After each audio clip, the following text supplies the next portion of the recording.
Welcome, everybody. Thank you for coming out. So, as Christopher said, yes, I am Dylan Finley. I am a grad student. I have been working for the past 2 years with Jennifer Dean in the New York Natural Heritage Program on an approach to incorporate data into the invasive species tiering process here in the PRISM network in New York State. Over the course of this presentation, I'm going to talk about a few things. I'm going to give some background on the project, why we wanted to come up with this approach to begin with. I'm then going to go into the methodology of the tiers. First, how we created a data tier, and then how we paired that with expert feedback. And then I'm going to show you some analyses that I did using the data from these tiers and talk about how the management implications for New York State could be informed by those, as well as how the tiers are already being implemented. So as PRISM leaders and as members of these PRISMs, you have a weighty task. There are way too many invasive species to manage, and so we have to have some sort of framework for prioritizing some species over others. Historically, the invasion curve has been a big source of guidance for these decisions.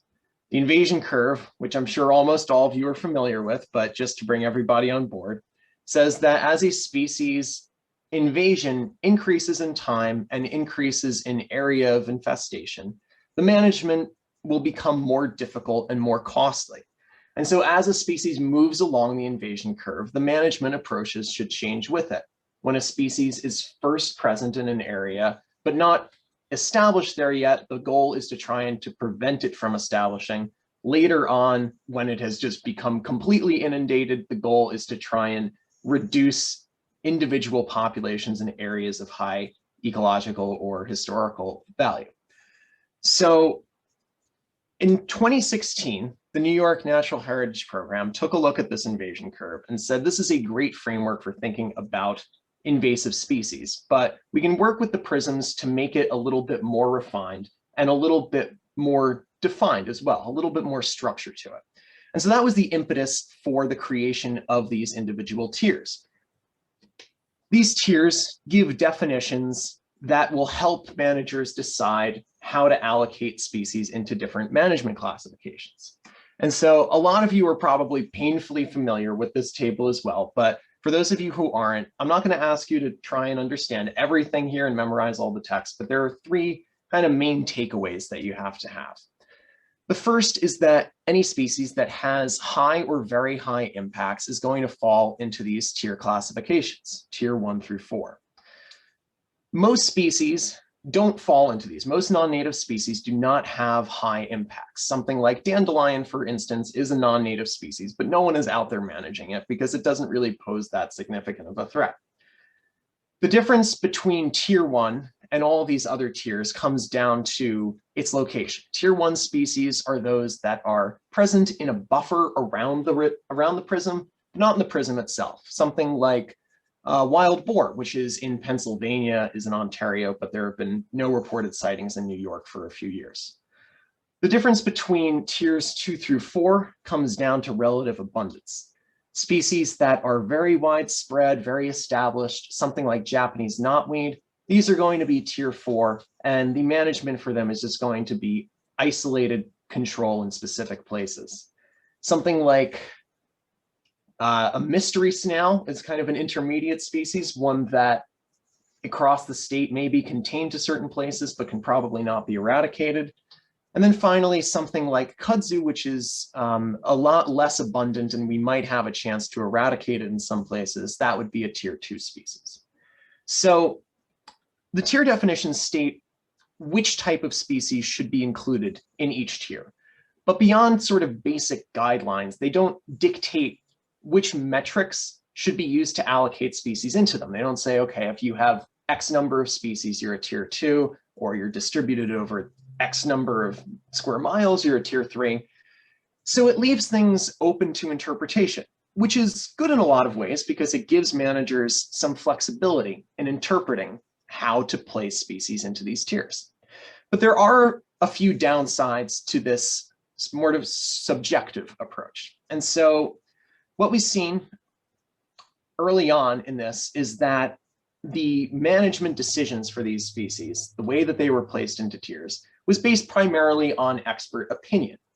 And this is inevitably going to be prone to some bias in some ways. The second is that there was not really a consistent approach between the PRISMs, which makes it difficult to collaborate on some species and to directly compare how species are being tiered across the network. And then third, a lot of people just didn't know how these decisions were being made, how species were being allocated into these tiers. So what I set out to do here was to revamp this process with the PRISM network to improve it in each of these areas. The first being to make it more objective by incorporating large amounts of data from some invasive species databases. To make it more consistent by standardizing the approach so that all PRISMs were approaching the tiers in a similar way. And then finally, by making the methods and the tier lists themselves publicly accessible.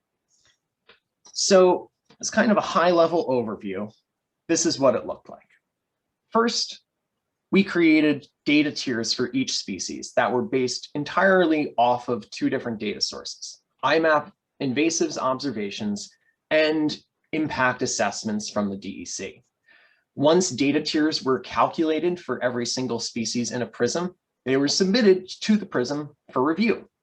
The PRISMs would go through each of the species, decide if they agreed with the data tier, and if they didn't, give a different expert tier, but also provide some feedback that helped us with the second version of the data tiers, because we had two versions. It wasn't just once here. So the process began by taking observation records downloaded from IMAP and bringing them into the GIS software ArcMap. At this point, I applied a 50-meter separation distance to these populations. The reason that I did this is a lot of species that are maybe very showy or very commonly known are overreported. People will report the same individuals in popular places over and over again, which creates a redundancy and inflates the populations of a lot of species. So by applying this 50-meter separation distance, what I did is I clumped any individuals of the same species within 50 meters of each other into a single population. With these new populations, I merged them with their impact assessment information, and harkening back to those tier definitions, any species that had a high or very high impact was placed into these data tier 2 through 4 lists. To further divide those tiers into 2, 3, and 4, I used percentiles. And so in this example here, you would see that any species in the top third of populations, which had greater than 62, that would fall into tier 4. Any species that fell into the middle third of populations would be tier 3. And any species that fell into that bottom third would become a tier 2. So at this point, that was basically it for the tier 2 through 4 species, and I moved on to the tier 1 species. This was a little bit different because we relied on some extra data sources here to get beyond the boundaries of New York State, and so we brought in EDMAPs and the non-indigenous aquatic species database. For a species to fall into a tier 1, it needed to hit 3 different criteria. First, it had to be within that 100-mile buffer of the state. You can see it looks like New York is being eaten alive from the outside by invasive species. It next had to be unique to that buffer region and not represented in the PRISM or state itself. And then finally, it had to have a high or very high ecological impact rank. So just to hammer this point home here, in case it wasn't clear, I didn't do this once or twice. I did it 9 times, once for each of the 8 PRISMs and for the state of New York. And then I did it again for the second version for a grand total of 18 tier lists.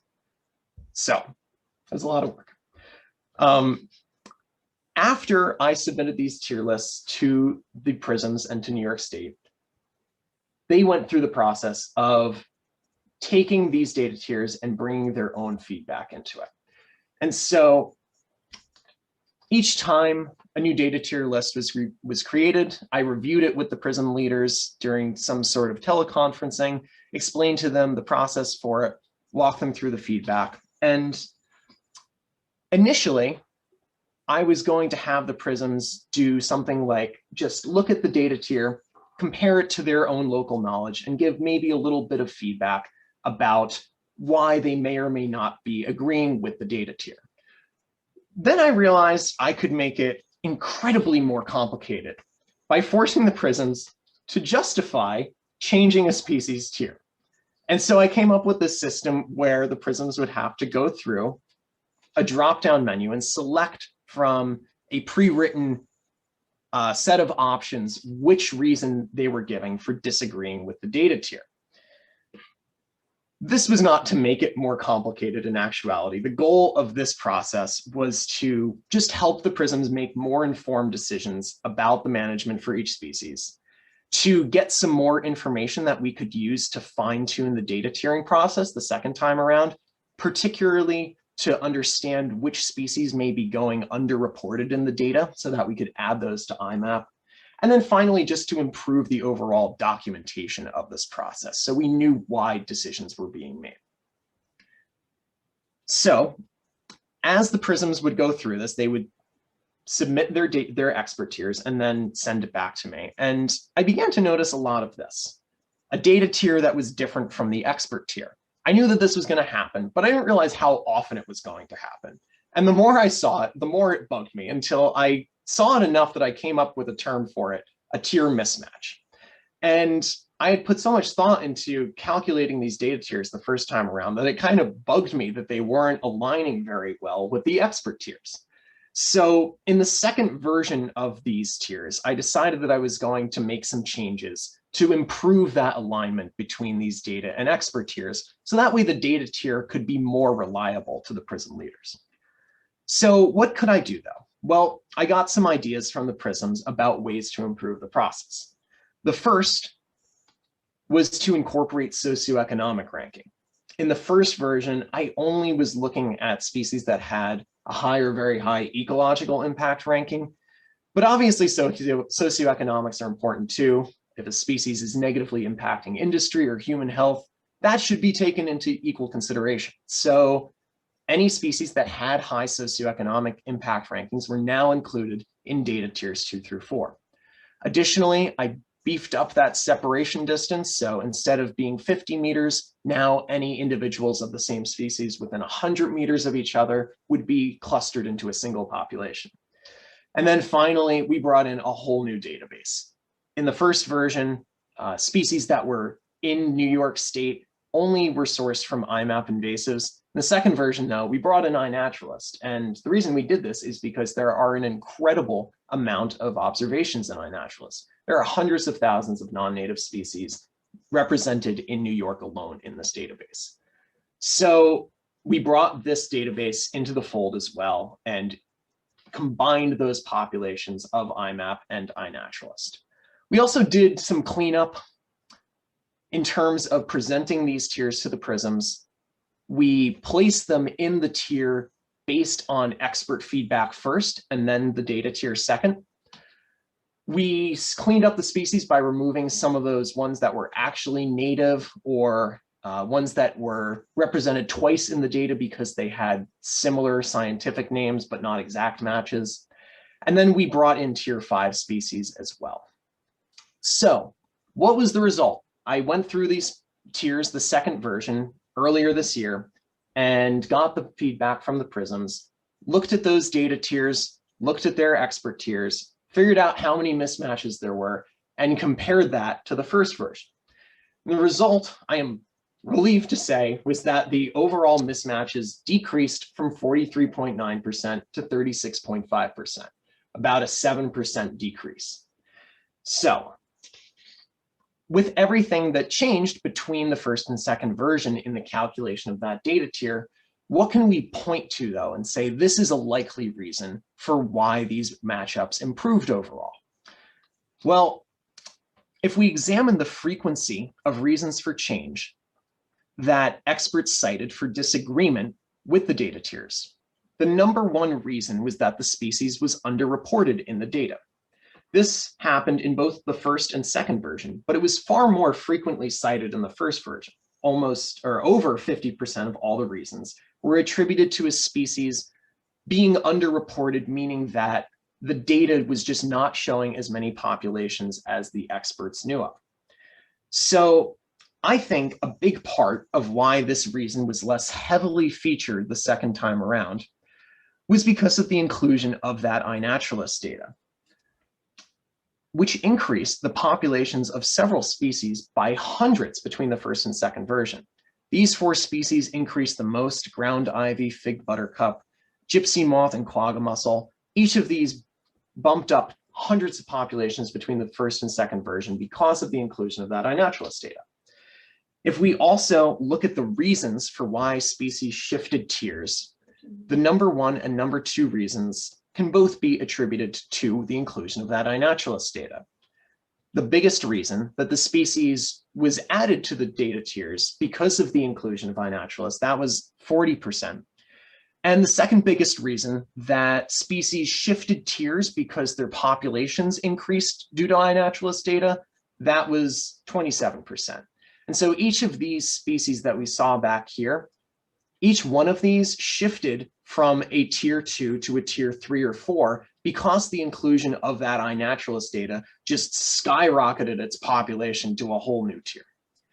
So in addition to looking at these species, we can also look at differences between the PRISMs. Interestingly enough, there was some pretty big disparities here between the agreement of the experts with the data tier when you look at the whole PRISM network. The Finger Lakes itself, the Finger Lakes agreed with almost 90% of the data tiers, whereas APIP agreed with only about half of them.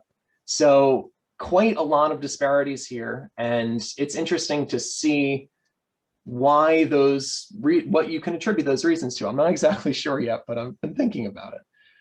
And other things that I got from the data included looking at these species and populations comparisons across the PRISMs.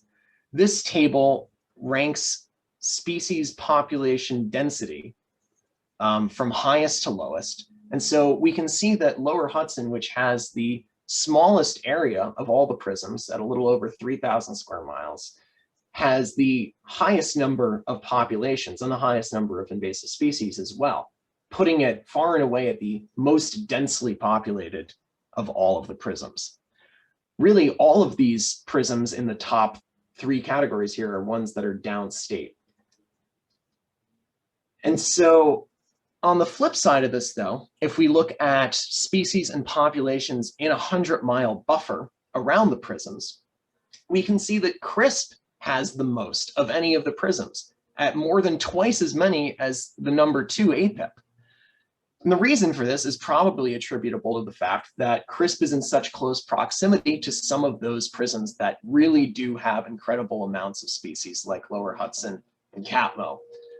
So the management takeaways from this might be that a PRISM that has so many more species in its buffer area might choose to focus more on monitoring versus management. There's all sorts of interesting takeaways that we can get from looking at this data. Finally, we can also see that there are huge disparities in the species types that are being represented in the data sourced from IMAP and iNaturalist. Terrestrial plants are almost 2/3 of all of these species populations that are being reported. Aquatic plants, on the other hand, just coming in at 2%. So some really big differences here in how these species are being represented across the state. The interesting thing is that this does not really vary that much between the PRISM network. There's very little variation here. So what should our main takeaways be?